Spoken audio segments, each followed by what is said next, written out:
Hi, friends. I'm Dinine. I'm the host of this show, The Space in Between. I'm a mom, I'm an attorney, I'm an author, and I'm also a widow. We're going to get into some really important stuff today, and I'm really grateful that you're here and you're going to be sitting with us on The Space in Between. Hi, everyone, and welcome to The Space in Between. Today, we are in Broad Ripple at the Engine Room. Shout out Anthony and shout out Ryan. And we're going to be diving into something really special, the B3 Lab. It's an experience built around three simple but powerful ideas: be brave, be bold, believe. The B3 Lab was actually born out of a conversation that started last year with Leah and Leslie, who are here again. I've started wondering about creating a physical space to connect with listeners and continue that conversation, and also hoping to build community. I felt that there was more to that discussion that we didn't quite hit, and I thought it would help a multitude of women to be part of it. So out of this belief that I think good things happen when we're willing to look at where we are, imagine what's possible, and take one small brave step at a time. That's why we're here. This conversation and the B3 Lab, and throughout the day, that day if you show up and hang out with us on November 7th, you'll hear us touch on the Enneagram, not in a technical way, but more as a lens to personalize the journey for you at the B3. Because bravery, boldness, and belief look different for all of us. For some, it's speaking up. For others, it's slowing down. For many, it's just giving yourself permission to begin again. So whether you're listening from the middle of a transition, a healing season, or a brand new start, this is your invitation to step into the lab with us. Experiment, reflect, and rediscover your own brave, bold self. And today, I am joined by three incredible women who embody that spirit of being brave, being bold, and believing in their own unique ways through their work, their stories, and the people they serve. Leslie Thompson is a financial planner with Focus Partners, formerly with Spectrum Management. She helps women navigate life's financial transitions with confidence and clarity. Leah GiaQuinta is a divorce transition coach who guides women through the process of rebuilding and rediscovering themselves after major life changes. And April Morgan, who was not in the first conversation but has joined us now, and we're so glad you're here, is a functional medicine pharmacist who helps people heal from the inside out, physically, emotionally, and spiritually. Together, today, we're exploring what it means to live bravely, to act boldly, and to believe deeply, not just in our work, but in ourselves. So the B3 Lab is about, as I said, being brave, being bold, and believing in ourselves, especially after life's detours. What does that mean to each of you personally? April. Well, for me, I recently did the Enneagram quiz that we're all going to be doing at the event and found out that I'm a type 7, which means I'm an enthusiast. So I'm very optimistic and have a big picture vision. So that was helpful to learn because I had transitioned out of a hospital pharmacy job into this other functional space that I'm in. And it helped me realize why I felt the need to do that. That's really interesting. I'm a 7 too. Leah, are you a 7? Nope, I'm a 2. I always think you're a 7 for some reason. I don't know why. Leslie, you're a 1, right? I'm a 1. Okay. So Leslie, what does it mean to you personally to believe in yourself, especially after detours, or for your clients? What comes up? For me, it's, understanding that, or believing that we all have a voice and a voice that needs to be heard. And so with a lot of the people that I work with, especially women, and women coming through transition, typically divorce, sometimes widowhood, but, it's about bringing confidence to women, knowing that, at some point they're going to be responsible for managing their wealth. And oftentimes people that I work with haven't had that voice or the space to be able to manage for themselves. And so it's a huge transition. So I really try to walk beside them, taking to the next step for a better place. That's great. They're probably lucky to have you, I think, all of you who are here. And Leah, what does that mean for you to think about that? I love this question. Yay. For me, and I'll just speak personally to my experience and to anyone else who the two on the Enneagram means helper. And so I'm a firstborn daughter and I have 5 siblings. I felt very much like a helper as a mom to my 4 kids. And when you grow up as a helper, you often assign your worth and your value to how much you are able to help others. And for me, being brave and a life transition like divorce can absolutely leave you in a place where you are rediscovering who you are in your situation. And for me, the question that I needed to ask myself is who am I if I am not able to help everyone else around me? And even more uncomfortable is leaning in to receiving help from others.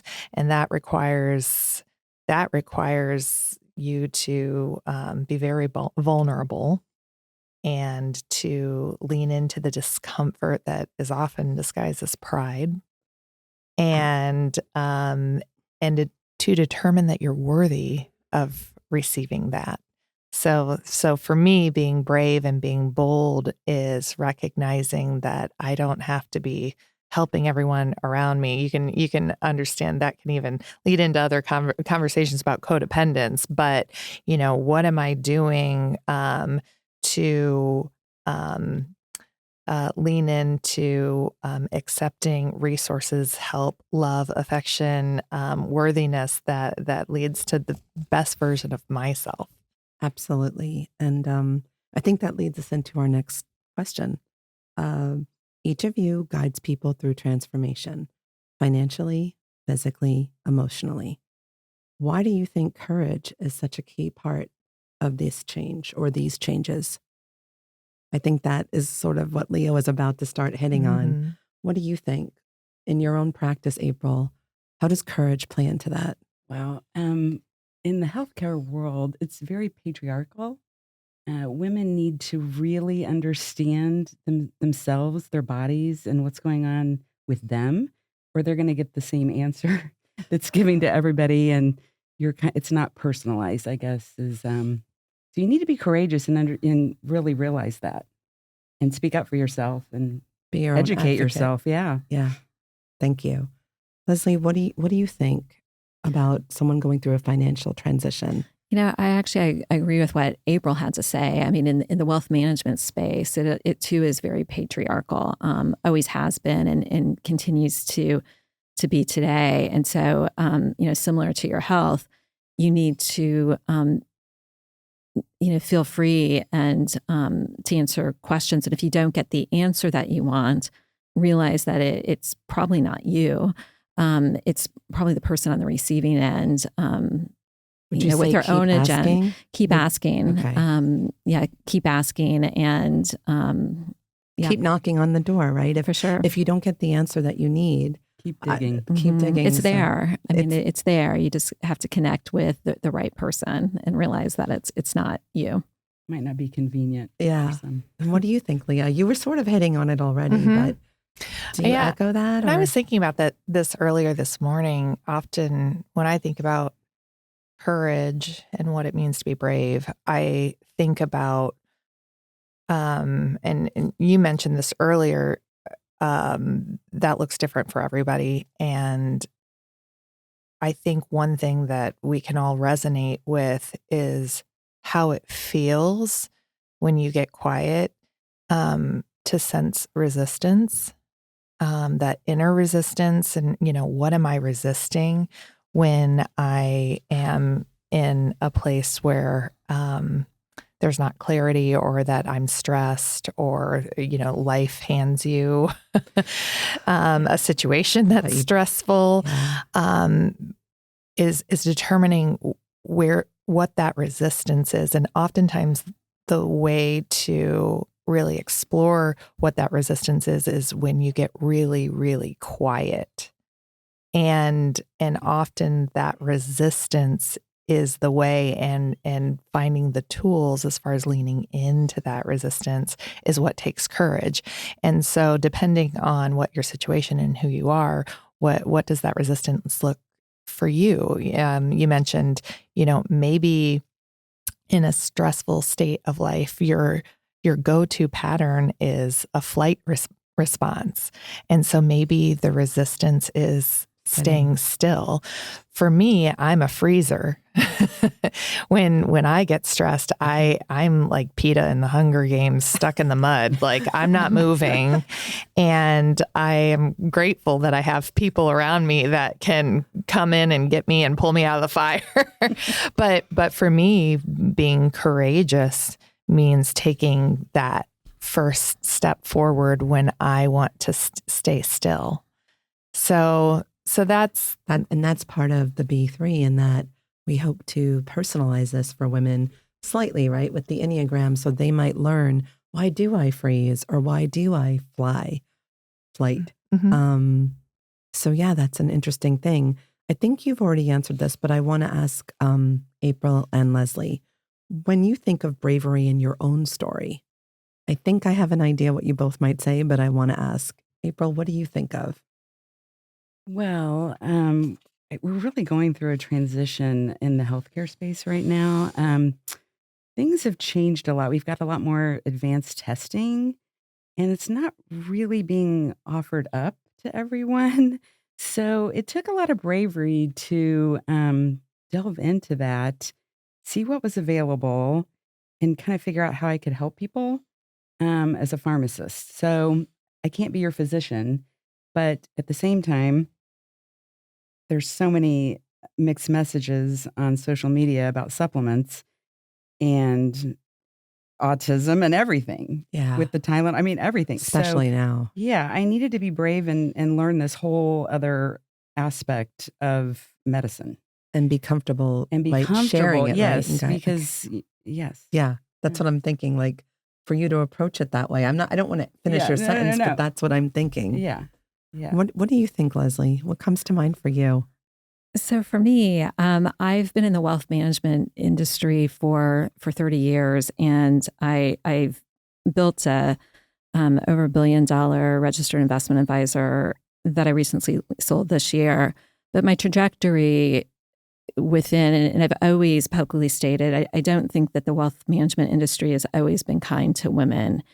And for me, there's been along the way both physical and mental abuse, and in terms of my trajectory. But I always had, and I'm a quiet person, but I've been patient, and I've worked really diligently to kind of move beyond that space, because I had confidence in my own power to get me kind of through that. So it's been kind of really persistence and trying to navigate in a quiet way, but also, and I've gotten much more assertive over the years. But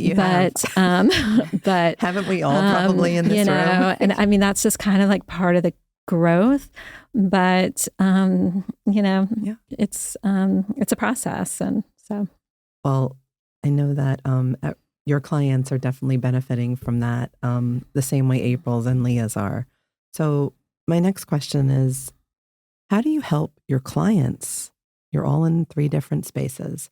How do you help your clients find the courage when they're standing at the edge of something new, a new life, a new body, a new bank account, a new relationship, a new job, whatever? Leah, do you want to start with that one?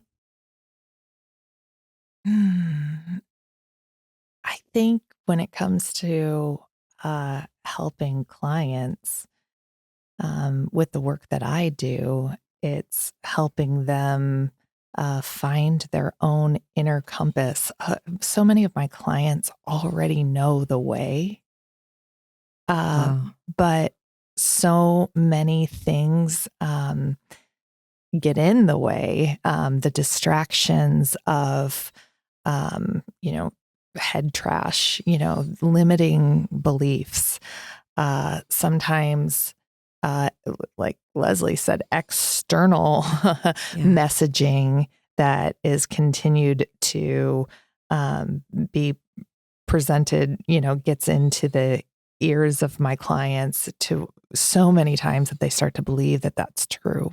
That's the struggle, though, I think. I think for all of us, whatever you're in, mentally controlling what you allow into your filter is the first. I know I had to learn that a few years ago. It's the first thing that helped me get a handle on depression or sadness or what. It was like literally filtering out. But if you help them do that. And recognizing, if that's coming from your environment, I can't tell you how many clients we have this moment where the noise isn't coming from within, but it's coming externally. And once they limit or make changes to their environment and that messaging stops, the transformation is palpable. I can see that. I can feel that. Thank you. So let's dive into a little bit of different types of bravery. Leslie, for many people, talking about money brings fear and shame. What does it look like to be brave financially in your opinion or in your background of dealing with I'm sure all different types of clients who bring their childhood baggage to you or whatever they're bringing? For sure. A lot of the people that I'm working with now, and my career has mostly been actually managing individual equity portfolios. And, but I've had this special love for working with women through transition. And a lot of times, and most of the time, it's divorce, and it's high net worth and ultra high net worth divorce, and situations where I think with money, there's a lot of control issues with money, and control that I think people bring on themselves, and how they approach, but also control that was placed upon them. And so as I'm working with clients navigating the financial aspect, potentially looking for hidden money, really understanding the truth behind what they thought that they heard versus reality, and just kind of really working in closeness with the attorney, trying to figure things out. It's the best part is actually getting people beyond that space when the decree is final, and then setting up that life for them. And so I feel like I'm like a mom or a big sister to the clients that I'm working with, because I'm setting up absolutely everything to get them started on a path to freedom financially, on a path to confidence. And Thank you. April, sometimes bravery means listening to your body and making changes that others don't understand. This kind of harkens back to what you just said. How do you see bravery showing up in healing?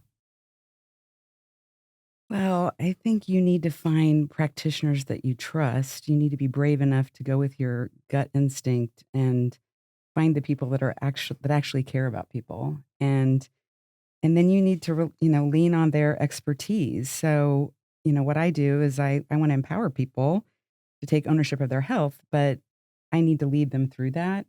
And I think the way I've set up my program with the advanced functional testing, I'm able to make them braver when I show them their results and then what they need to do. Like a positive reinforcement when you show results. I think people need the evidence a little bit of what's off balance and how to get back to feeling better.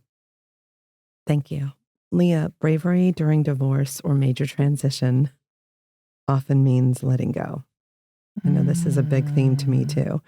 How do you help people find bravery when everything feels uncertain, unstable, shaky? That is such a great question. And that is so much of the work that I help people do. When I think about letting go, and this will piggyback on on what April had to say about embodiment, because what it takes me back to is, before I was a divorce transition coach, I was a physical therapist. And I think about some of the patients that I used to work with that had contractures and their hands were in a grip or a grasp. And what you would think as as a rehabilitation specialist, or as a student in physical therapy, that you would, maybe take your hand and try to pry your hand open in order to stretch those tendons. I think I know what you're going to say next, though. But what happens is when you force that letting go and you pull those tendons out, what that does is it reinforces the strength of the grasp. And the tendency is for the patient to grab hold even farther, even stronger. What a great analogy or visual about letting go. So the rehabilitative technique is to activate the tendons on the opposite side of your hand, your extensor tendons. And the more that you work to actually activate the tendons that allow the hand to let go is the path to doing so. So the metaphor is here. The more you focus on what you're letting go of, the more you tend to hold on to that thing even more. But the more you challenge yourself to think, what else could I grasp? Or, how do I open and reach for something bigger or better? Or how do I think about my life abundantly? How do I consider, instead of what I'm losing, what I'm gaining? When you start to really have conversations about, the latter instead of the former, that's where the work is as far as letting go. Yeah, I love that picture of the hand. Thank you so much. So, using the Enneagram as a loose guide, bravery can look different for each type. For example, for a type 2, the helper, bravery might mean setting boundaries, while for a type 7, April and I, the enthusiast, it might mean sitting still with discomfort. What resonates with each of you about that in your work? Yeah, that would have been great to know about 5 years ago.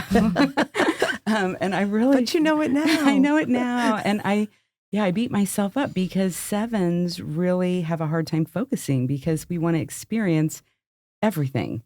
And so I really, I found this very interesting. I loved that I had the 8 Challenger wing because that's how I was able to be assertive and to actually go with my strengths of my enthusiasm and my optimism to do something else. And then I also have the 5 Arrow, which means I can hyper-focus and research. So I put all that together to really transform and be brave. I like that. Leslie, what about you? So I'm a 1. And so a 1, we are very organized, perfectionistic, which, sometimes, doesn't gel well with. So Leslie has to let go too. Not only do it doesn't necessarily gel well with everyone, or they think perhaps, I'm being critical or whatever the case may be. But I think what's great about the 1 for me is kind of actually, and it's interesting, it is what I actually do. And so I need to be hyper focused and organized. Perfectionism, kind of hard to debate that one. But I think what I'm able to use those powers is help the people that I help with, because it's so easy for me in terms of understanding next step and being so process oriented that I'm able to, with ease, hopefully set people up for success in the future. So, okay. So, Leah, using the Enneagram as a loose guide, what do you think you need to focus on for bravery? Or what do you see, maybe if you want to use a client as an example? I can, so my Enneagram number is a 2. And what I found in one of the really detailed tests is that I actually have equal wings of 1 and 3. And so I just felt like my divorce was like a 1-2 punch. Like I got hit in all 3 numbers because, my helper side felt like, maybe I didn't do enough to help or save the marriage. That was a huge blow. And then my 1 wing, that has a perfectionist or the good girl, right? That's, you want to be a good girl. And so, and for me, I wanted to be a good mom, and how I was going to be a good mom if, I was struggling, with single, Yes. divorce mom things. And so the growth there was sitting in a place where life was messy and embracing it anyway, and embracing myself anyway. That was the one place that I learned there. And then with my 2, it was setting boundaries and saying, I'm in a life space that I can't help my friend or help someone do something, and recognize that didn't make me less of a person. It's just my life phase. And then with my 3 wing, it's, just the thought of my marriage failing, right? Like, I was an A student. I wanted an A+ at marriage. Agreed. I understand that so much. So for me, recognizing that my growth was recognizing that, you're still a whole, holy person, and not defined by what you do and what you accomplish. Yeah, that seems like growth for everybody.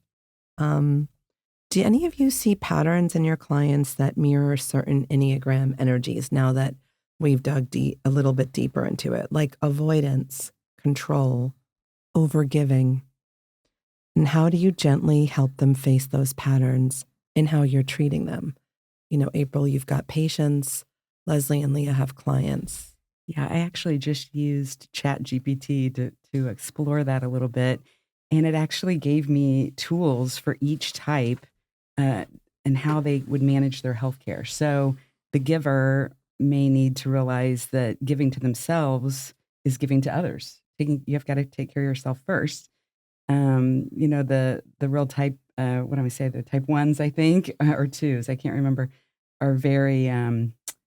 they need the structure. They want the supplements that are going to do the quickest. So if they don't get immediate results, they may be moving on and not be in for the long haul. Other people need a journal. The type 4, I think, the individualists, they're very prone to taking whatever someone off the street tells them would work for them. So they need to be journaling and keeping really track. being aware of their tendency to, listen to non-experts, I guess. So keeping track of like all the data because they're not as structured, maybe? Yeah, some people need supplement cases. I think the 7s, they said we need a colorful supplement case, and I have one. Okay. And you're supposed to pair it with fun things. Oh, that's like your tea and, all that's that. awesome. So, yeah. I think I told you I used to use vodka with myself. Yeah, you told me to vodka. I did not say that was okay. I know. My old functional medicine doctor in New York, she was like, Dinine, what am I going to do with you? I was like, well, I get them down. Sense. It makes sense. You want to enjoy it. It wasn't a big glass of vodka, but it was like... I mean, really, it's okay. Not every day. Probably not helping anyone. All right. Leslie, do you have anything to add to that? Or I think most women, my gut is that they fall into that 2 helper category by and large. And, as it relates to finances, and I think that's kind of and it relates to just traditional, views of what men do and what women do. Finance is, a man thing. Typically, and so, and I think a lot of people in their marriages, you kind of divide and conquer in whatever you're doing. And so women, oftentimes it's everything financial. They've either been controlled by it or they didn't really care about it because someone else was taking care of it. And so, I think that people need to women need to kind of lean in that at some point in their life, they are going to be in charge of, their finances, their parents' finances, be helping kids, whatever the case may be. And they need to, accept some responsibility. And it's hard because, again, it's like an industry and a space that hasn't always been helpful or listened to the needs of women. I'm going to change it up a little bit, Leah. Being bold in transition, thank you, Leslie, might mean rewriting your story.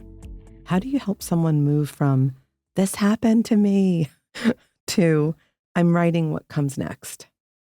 And I hope that's a fair question to ask you. And if it feels unfair, let me know and we'll reword it. No, I absolutely, I love to write. So I love thinking about this in terms of metaphors of new chapters and main character energy. Definitely. I spoke with somebody who,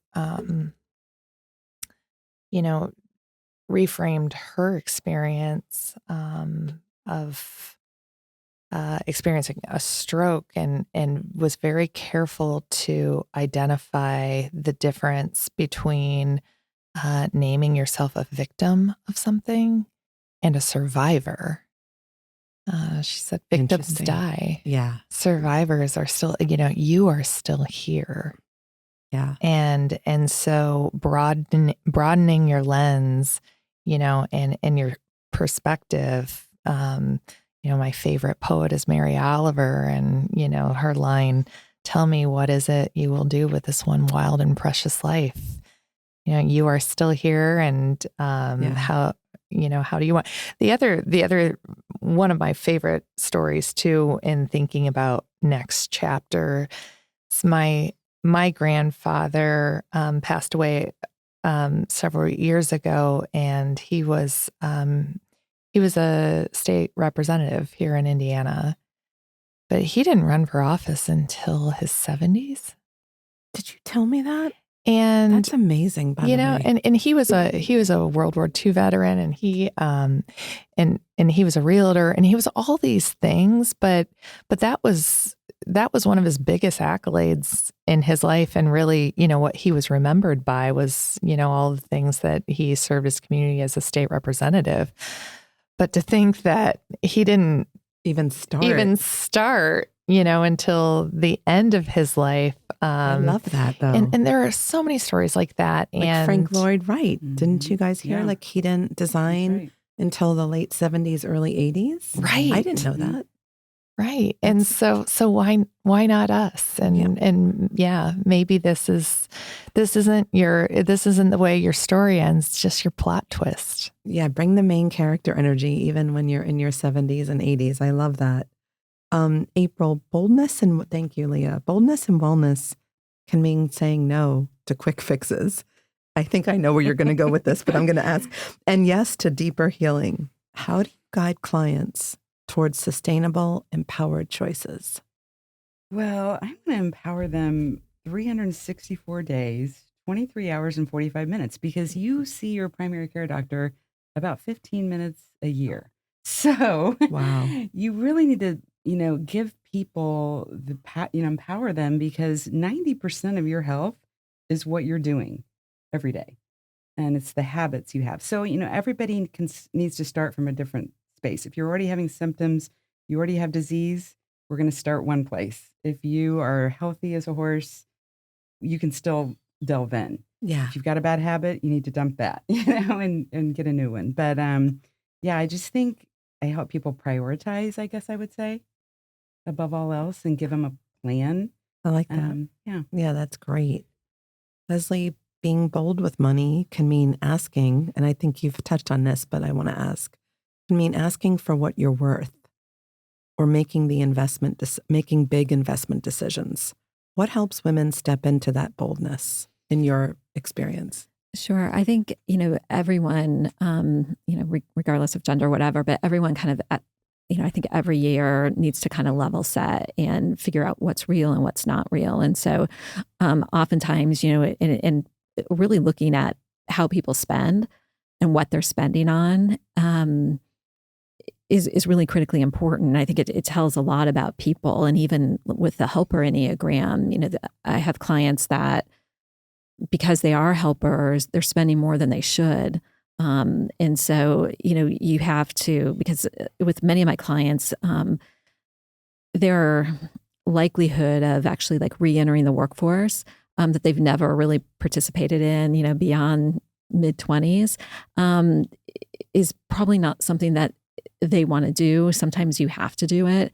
But I think everything needs to kind of begin with your spend and why, and understanding that. And then, from there, it's, helps, guide projections in terms of, what security looks like and what items will derail that security.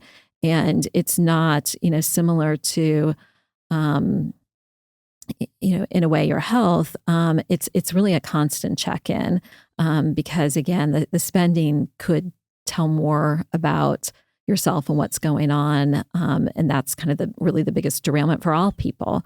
And so that's, something that we focus on and, help adjust and kind of create that plan for really financial freedom into the future. Yeah. Thank you.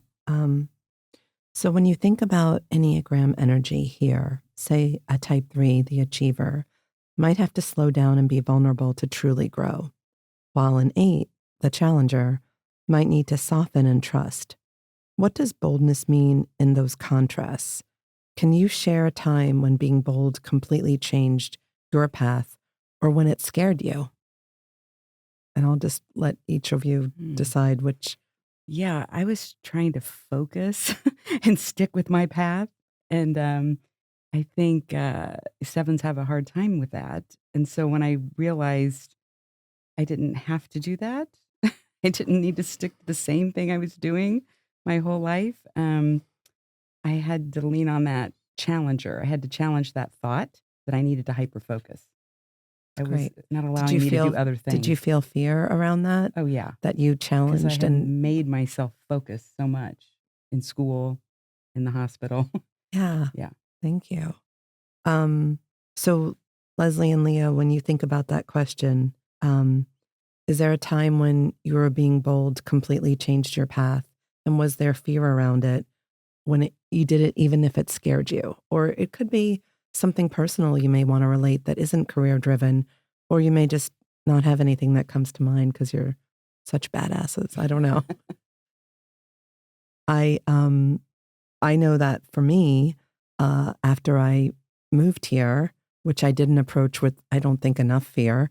And then after things happened, I had to kind of confront the fear that for the first time, I had made a really terrible decision. And it didn't just affect me, it affected my kids, my parents, my cousins, my sister. It was a decision that had, I don't even know if you want to call it ripple effects, but it had wave effects in the pool of my family and my friends. And I had to confront that and stop blaming myself and kind of give myself the space to slow down a little bit. Someone did tell me at that time I was a 7 and 7s just keep pushing. And that sometimes something huge has to happen for you to stop pushing through. So there was a fear involved with that. There was a fear in my everyday. There was a fear in the loss of what I thought was my stability. And I had to confront it. And I do think it changed my path in the way, because I didn't just revert back to who I was. I have presence of her, but I'm not fully her. I'm someone different now too. There's a little bit of both Dinines, I guess, before and after. And I like me better now. I always thought I liked myself. I thought I had high self-esteem. But when I really had to build it from that position, because no one had knocked me down before that way, I now know what true love, true self-love is. And so there was a fear associated with that, but I feel like I overcame it. So that's my personal thing, but I didn't want to put you guys on the spot if you had anything else to add to that. I can speak to that in just my own professional journey. I, you know, for me, divorce was a life quake, and then I had aftershocks.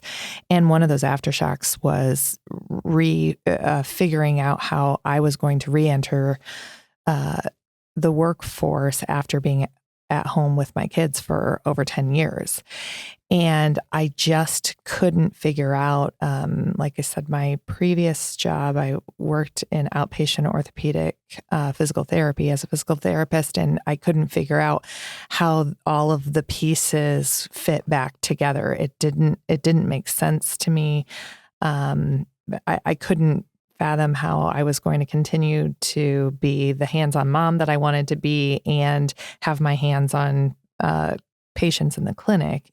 And so I worked with a coach to try to expand my options and possibilities and figure out how I might be able to find a better balance, a work-life balance with my kids and work that felt purposeful and meaningful to me. And that was when I landed on coaching as a way for me to be able to do that. And what I decided immediately was that I was going to go into health and wellness coaching because that felt safe and reliable with my background in healthcare. And it was during, and I had mentioned this in our last podcast, it was during my coaching certification program that I had women seeking my guidance for their divorce. And it was one after another after another. And that was where I felt the resistance. I could tell that there was a tapping, a nudge, a calling. And I could also very much feel in my bones that being a divorce coach was not anything that I was interested in doing. And when I really got quiet, and this is kind of the resistance that I was talking about, I recognized that the resistance was my own ego. And that is because I wasn't proud to be a divorce. The divorce wasn't anything I was ever proud of, let alone put it on a business card. Be a specialist in it. Be a specialist in it. And so as soon as I recognized that that was what was getting in my way, that's confronting the fear of it. Then and changing your, and I leaned in. And that day that I showed up to my coaching certification class and said, I've decided to switch my niche. I'm not going to do health and wellness. I'm going to specialize in helping women through the challenging transitions of divorce. And then from then on, I just dove straight in. And we're all better for it. We're all better for it. Okay. Leslie, did you have anything you wanted to add? I have more. So don't. No. Okay. We'll just go on. All right. So, believe can mean believing in yourself, in others, or in the process. We've talked a little bit, I think, about each of that today. But what does belief look like in your work? How does belief play into your clients' transformations? Whether that's believing they can heal, start over, or build financial stability. Leslie, I'm going to start with you because I ended on financial stability. Belief for me, just over the last 30 some years, kind of doing what I do, I always had that kind of internal confidence that, and I would say that from a child, I am actually doing what I wanted to do. So my father ran money. He was an investor, and that's the only way that he's ever communicated with me was about the stock market. So from a very young age, I was actually trading stocks and commodities. So I loved business. So I always knew kind of that transition for me for career pathing. But the belief part, because I would get all the designation, everything that you needed to do, but I had to internally believe that I can do it because the outside world, and even today, isn't reaffirming of women in the space of money. I'm on plenty of calls where I'm the only female in the room, and You know, you have to have a belief in you yourself have to have too, a deep right? belief. And for clients, it's believing that, I mean, there is a better day. All of this stuff is going to make sense. And, you know, sometimes it takes time, and that they need to believe that they deserve to be in the space to ask questions and, you know, get to, you know, a better place. And so, you know, belief is, you know, a big really part of strong. what you It do. is. Yeah. And I think your clients are probably the better for it too. So, April, the Enneagram helps people understand what drives them, their fears and their gifts. I know you're a recent taker of the Enneagram. So how do you believe that this type of self-awareness that comes from knowing your number and your wings can strengthen that belief? In other words, learning about what drives you and what might also slow you down. Yeah, it was very affirming for me. I no longer feel bad that I need to be by myself to focus.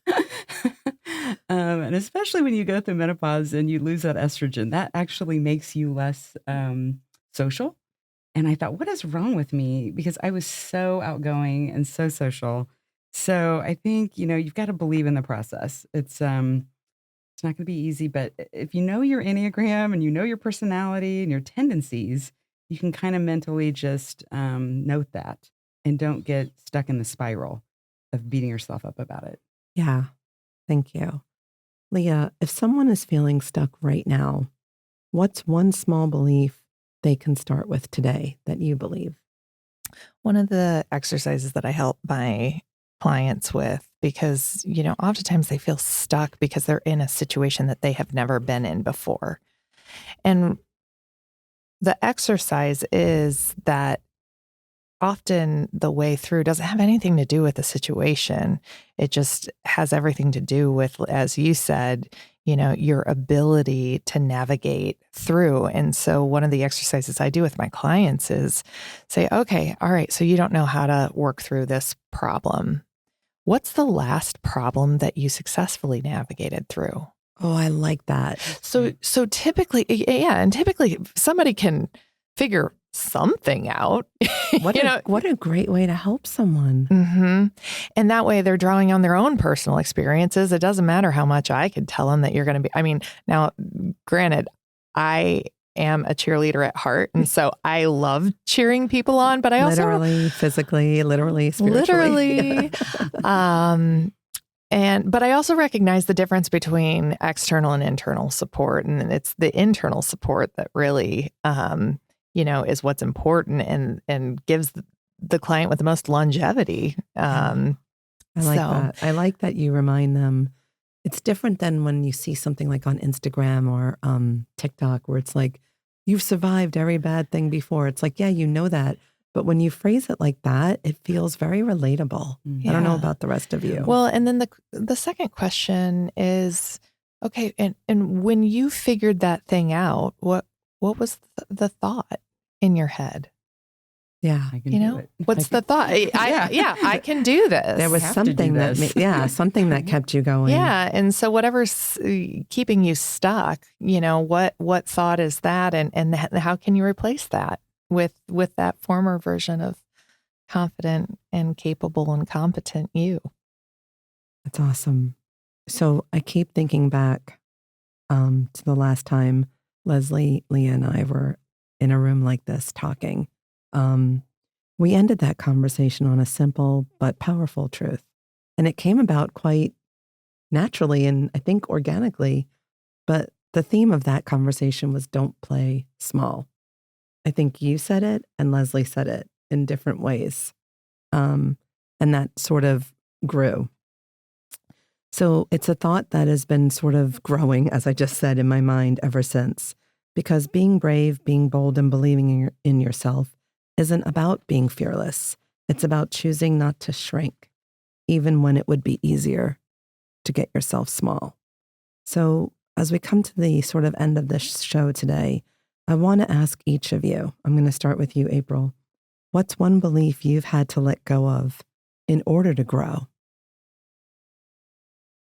I would say I had to let go of just the conventional black and white thinking and kind of bring the art of medicine back to the science, to I allow love that. others to Yeah. live fully in their body, mind, and spirit. I love that. What did you say? Bring the art back to the science. Yeah.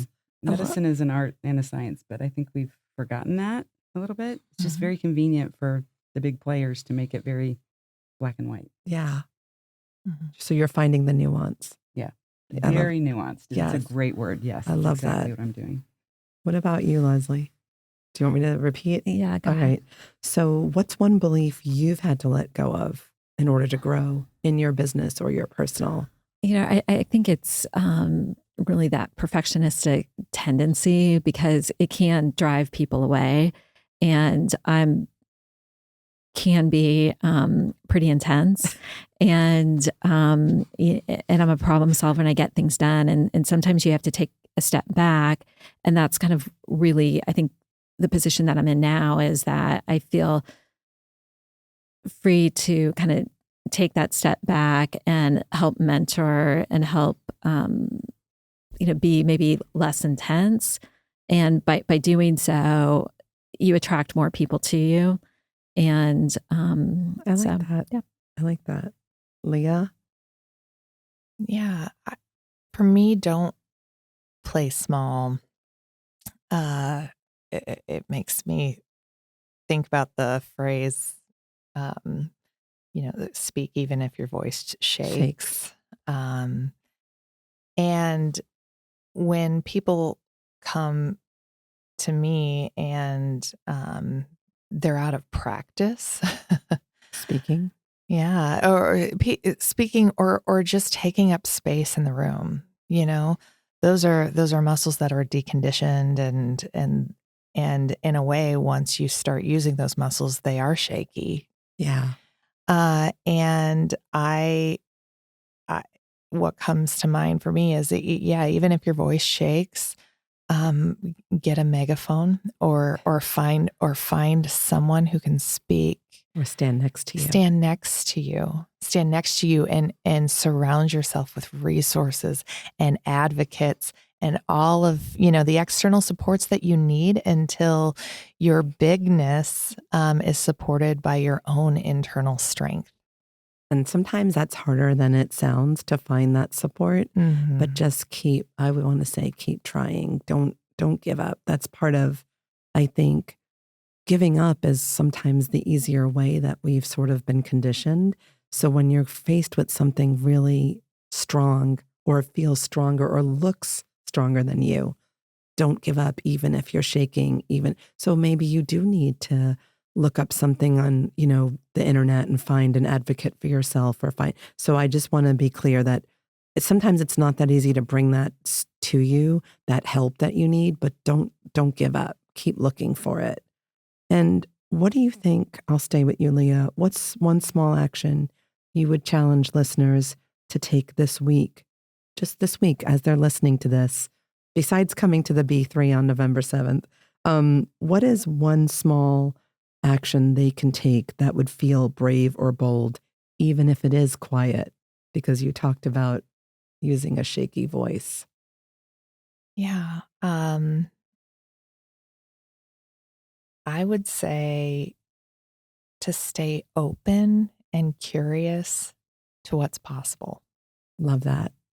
What about you, Leslie? Yeah, I agree with Leah. And I think this Enneagram, which isn't completely new to me prior to the discussions that we had around B3, but it's really being open to getting to understand yourself a little better through whatever resources. And I think the Enneagram's been a really interesting, kind of fun resource to be able to take kind of a step deeper, so that you're able to kind of take that understanding and help guide your future.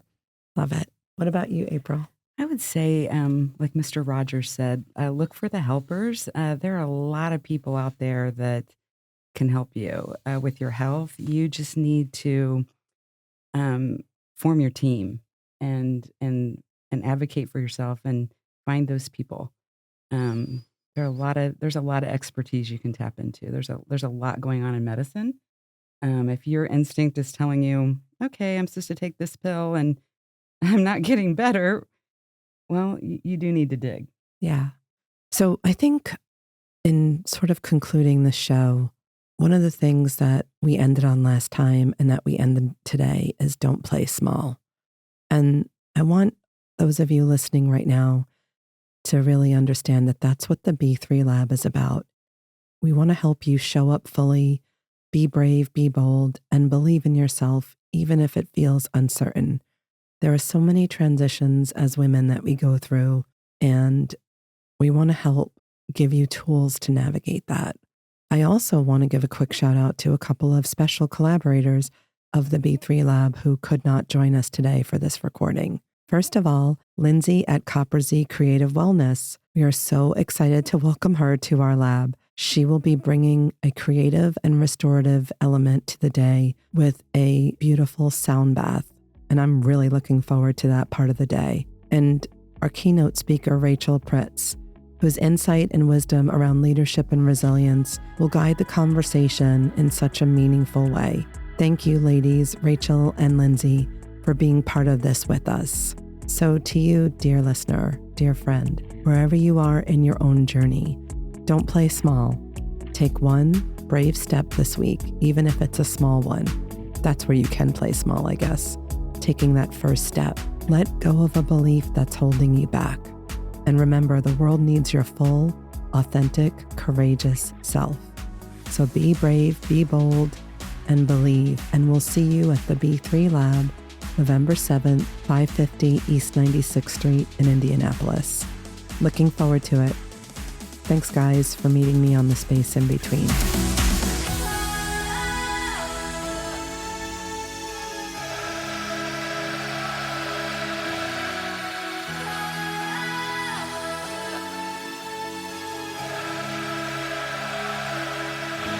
Thank you so much for joining me today.